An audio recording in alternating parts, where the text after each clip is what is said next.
bienvenue dans ce troisième numéro de la Palanico, l'émission dont vous êtes le héros. Je suis trop content de vous retrouver. Et aujourd'hui, je vous ai préparé une petite émission aux petits oignons, rien que pour vous, avec une chronique. Oh là là là là du chef. Une chronique du chef extraordinairement bonne. Et 3 titres pour atomiser ma palle, qui vont faire parler d'eux, je pense. Et sans plus attendre, le résultat du sondage.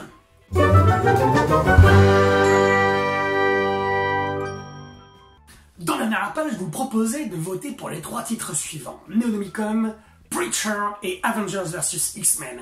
Et le vainqueur, à une large majorité, oh surprise incommensurable, c'est Preacher. Oui, Preacher de Garcenis au scénar et Steve Dillon, pardon, au dessin, avec un petit Matt Hollingworth et Pamela Rambeau aux couleurs. Et les couleurs sont un petit peu détonnantes. Alors, Preacher, qu'est-ce que c'est? Preacher, c'est l'histoire de Jess Custer, un pasteur d'une petite ville du Texas, qui, lors d'une messe dominicale, est investi par le Genesis qui n'est autre que le fruit d'un démon et d'un ange, qui va tout cramer en ayant investi le corps de Jess Custer. Est-ce que je vous fais bien comprendre? Il va tout cramer, les meubles, l'église, les chandeliers, et même les paroissiens qui sont venus à la messe dominicale. Suite à ça, Jess Custer il a l'obligation de se barrer, parce qu'en fait il est accusé, évidemment, d'être celui qui a fomenté cette horreur, et il va s'engager dans un road trip durant lequel il va rencontrer divers personnages, des personnages plus haut en couleur les uns que les autres, parmi lesquels Cassidy, et puis son ex aussi, l'ex de Jess Custer, Tulip ou Tulip, je ne sais pas comment l'appeler. Le but de ce road trip, en fait, il va se rendre compte de fil en aiguille que le but de ce road trip, c'est de retrouver Dieu, parce que Dieu, le mec, il a pris ses clics et ses claques, il s'est barré du paradis, il a fait, c'est bon, j'en ai marre les gars, il a mis ses godillots, mis sa veste, mis son chapeau, et paf, il s'est barré. Et en fait, on sait pas où il est. Et Jess Custer, il veut le retrouver. Là, on est sur le pitch de départ. Moi, je vais tout de suite spoiler mon avis. J'ai kiffé ce titre. Vraiment, vraiment kiffé ce premier tome, parce qu'en fait, il y a 6 tomes dans la série chez Urban, 6 livres, 6 volumes, et j'ai vraiment kiffé. Je vais pas vous faire une chronique sur Preacher comme on peut en trouver sur Internet, parce que, comme on me l'a dit très justement en commentaire de la dernière palle, la palle numéro 2, il y a eu flopé de chroniques sur ce titre. Je vais pas aller dans les détails sur chaque truc. Je vais vraiment m'attacher à un point précis qui pour moi me paraît nécessaire, un point dont il faut parler. C'est en fait le traitement des personnages. La caractérisation des personnages dans ce titre est parfaite pour moi. On a une panoplie de personnages qui sont tous, comme je le disais tout à l'heure, aussi importants les uns que les autres, et qui ont tous une personnalité tout en profondeur. L'écriture de Garcenis se ressent encore une fois ici, et tout ça est sublimé par le dessin Steve Dillon, qui, pour moi, ici, atteint le sommet de son art avec Preacher. Ce qui m'a fait tilter, en fait, vraiment, c'est qu'on a une déconstruction avec ce titre, des codes littéraires et artistiques, qui va remettre en cause et qui va rabattre les cartes en termes d'écriture de personnages, qui va remettre en cause les codes héroïques, tels qu'on a l'habitude de les rencontrer. Un héros, normalement, dans n'importe quelle histoire, c'est un petit bonhomme qui va marcher, qui va partir à l'aventure, comme ça, qui va rencontrer les gens qui vont l'aider, les adjuvants, les opposants. Et là, on est carrément là-dedans, en termes héroïques. C'est-à-dire que Jess Custer, il va rencontrer des gens qui vont l'aider. Je pense à Cassidy, le gentil vampire, Tulip, son ex. Et puis, il va pouvoir rencontrer aussi des gars comme le shérif Root, par exemple, ou tout un tas d'autres personnages qui vont soit lui mettre des bâtons de la roue, soit l'aider. Sauf que là, chaque personnage est un anti-héros à lui tout seul. Tous les personnages, quels qu'ils soient, sont des anti-héros. Et c'est en ça que Garcenis et Steve Dillon ont cassé les codes littéraires et artistiques du schéma classique qu'on peut retrouver dans n'importe quelle histoire. C'est qu'il va mettre en place une histoire, un récit, seulement avec des anti-héros. Ils sont tous des anti-héros. Jess Custer, Cassidy, Tulip, le shérif Root, les deux flics là, Glenn et Bridges. Alors là, c'est un duo de choc, parce que on a l'impression que leur présence dans Preacher n'est pas très importante, mais moi, à mon sens, elle n'est pas anodine, parce qu'elle va apporter un léger éclairage à l'intrigue plus tard, dans le volume 1. Et c'est vraiment quelque chose qui m'a marqué, cette caractérisation des personnages. Et si il fallait encore le prouver, le comics n'est pas un art mineur.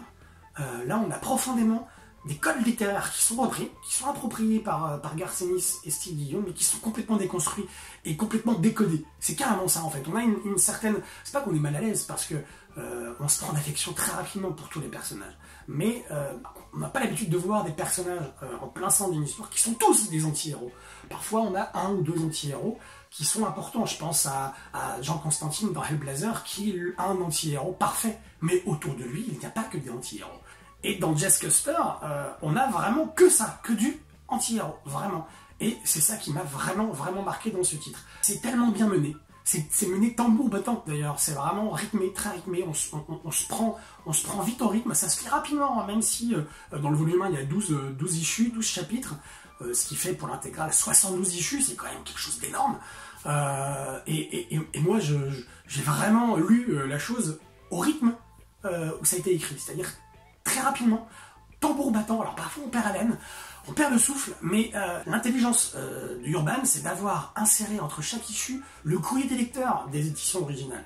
Et justement, ça permet de faire une pause entre chaque issue, ça permet aussi de voir la verve des auteurs, parce que en fait, les auteurs, ils vont répondre aux lecteurs. Il y a 3 ou 4 lettres, à peu près maximum, par courrier des lecteurs qui vont être mis entre chaque chapitre, et les auteurs vont répondre à ce que disent les lecteurs. Et c'est génial, je trouve. Cette interaction qu'il y a, à retardement, bien sûr, à rebours, mais on a une interaction, on voit carrément la verve des auteurs, ce qui correspond tout à fait à ce qu'on a dans le comics, vraiment.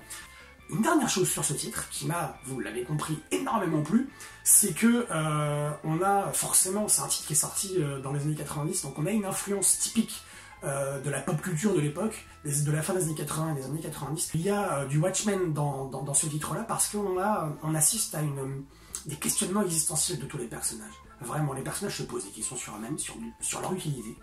Et qu'est-ce qu'ils font là? Où ils vont? Et c'est ça aussi tout l'intérêt de ce titre. Il y a aussi du trash qui est typique de Garth Ennis, ça on le sait, mais qui est typique aussi de l'époque. De l'époque non seulement en termes de culture, mais aussi en termes de conjoncture économique, sociale et culturelle. Vraiment. On est carrément dans un titre qui est ancré dans son époque et qui aurait pu même être ancré dans les époques qui ont suivi, puisque ça pose des questions qui sont profondément contemporaines et qui sont atemporelles.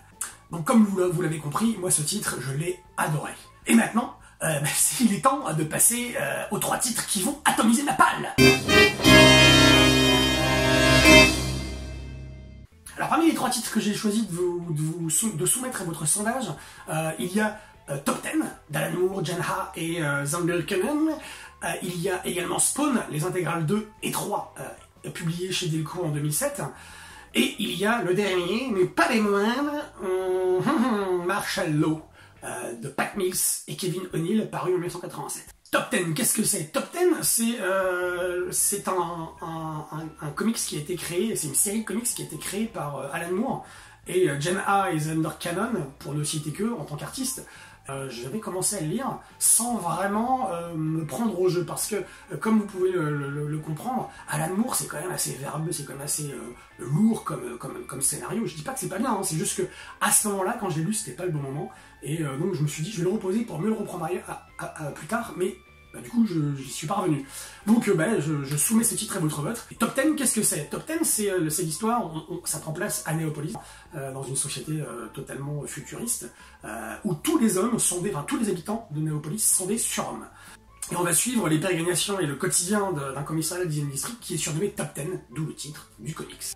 Le deuxième titre que je soumets à votre vote va faire plaisir à mon petit biquet, à qui je fais un petit clin d'œil, et je lui fais des bisous. C'est l'intégrale 2 et l'intégrale 3 de Spawn. L'intégrale 2 qui s'intitule Malédiction, et l'intégrale 3 qui s'intitule Réflexion. Parce que les petits bonhommes y réfléchissent. Alors, comme vous le savez, si vous avez regardé certaines de nos vidéos précédentes sur la chaîne Jules et Nico, j'ai dit que je vous ai déjà fait part du fait que j'avais une histoire assez particulière avec Spawn. Spawn, c'est véritablement le premier comics qui m'a fait rentrer dans le monde merveilleux du comics. C'est aussi la première série régulière que j'ai suivie dès le premier numéro.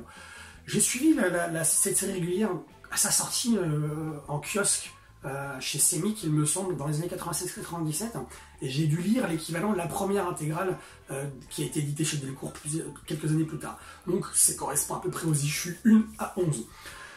Ensuite, j'ai dû laisser tomber forcément la lecture de ce comics et puis de mon support de prédilection qui est la BD franco-belge, parce que j'ai fait des études littéraires hein, qui, comme vous pouvez l'imaginer, m'ont empêché de pouvoir continuer ce genre de lecture parce que j'avais tellement d'autres lectures à lire, c'était horrible. Spawn, qu'est-ce que c'est?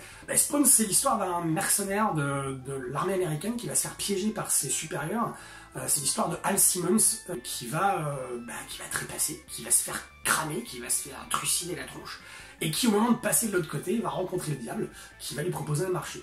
Le marché du diable il est tout simple, c'est de lui vendre son âme pour qu'il puisse retourner sur Terre retrouver sa femme. Sauf que le piège est double. Et oui, c'est pas si simple que ça avec le petit diable, puisque le piège est double. Non seulement il va retourner sur Terre, mais seulement 5 ans après, et dans la peau de Hellspawn. Hellspawn qui est un des membres de l'armée du diable. Et de fil en aiguille, tout ça va amener à des questionnements existentiels de la part de Hal Simmons, puisque en fait il a perdu la mémoire, et petit à petit il va la recouvrer, et il va se poser énormément de questions sur son existence, sur son utilité, et il va essayer de retrouver sa femme, bien évidemment. Dans le tome 1, en tout cas, c'est comme ça que ça se passe. Le troisième titre, c'est Martial Law, de Pat Mills et Kevin O'Neill, qui sont deux auteurs britanniques. Kevin O'Neill a sévi sur la Ligue des Gentlemen Extraordinaires, que au demeurant j'adorerais lire. J'ai vu le film, je pense comme la plupart d'entre vous, mais j'aimerais bien lire les comics. Ce sont donc deux auteurs britanniques parce que ça a son importance. L'histoire se passe aux États-Unis comme Watchmen. Et si je parle de Watchmen, c'est pas anodin parce que apparemment, de ce que j'ai lu à droite à gauche sur Martial Law, on a affaire avec Martial Law à un pamphlet, à une critique de la société thatcherienne, une société britannique sous l'ère Thatcher dans les années 80, où on a une société ultra violente en termes économiques et sociales. De la même manière que Watchmen, avec Alan Moore et Dave Gibbons, on est vraiment dans une critique de la société où on va essayer de montrer sa violence, et on va essayer de montrer des héros qui vont essayer de s'en sortir, essayer de changer des choses, en fait. Et clairement, ici, Martial Law, on a l'impression qu'on a clairement affaire à une œuvre qui est le pur produit des années 80. C'est un titre qui est sorti en 1987, il me semble, et c'est pur produit de la pop culture des années 80 et aussi de la conjoncture économique et sociale de cette période. Alors, moi, c'est vraiment un titre qui m'a hypé quand je l'ai acheté, parce que j'en ai entendu parler à droite à gauche, forcément. Les trucs que j'ai lus de ci, de là, sur les internets m'ont plu énormément. Donc, je vous le soumets aussi, comme deux autres titres, à votre vote. On arrive au terme de cette émission, je vous remercie de l'avoir regardé, et surtout, n'oubliez pas que l'important, c'est d'atomiser ma palle. Allez, bisous! Eh bien, merci à toi, mon petit Nico, pour cette analyse, ce débriefing charivaresque. Quant à moi, il me reste à fortement vous conseiller, à vous, là, vous qui regardez cette vidéo, d'aller choper en description le lien vers le sondage pour, comme vous le savez maintenant, choisir le prochain titre que le petit Nicolas vous reviewera dans sa prochaine palle. Il adore ça, le bourre.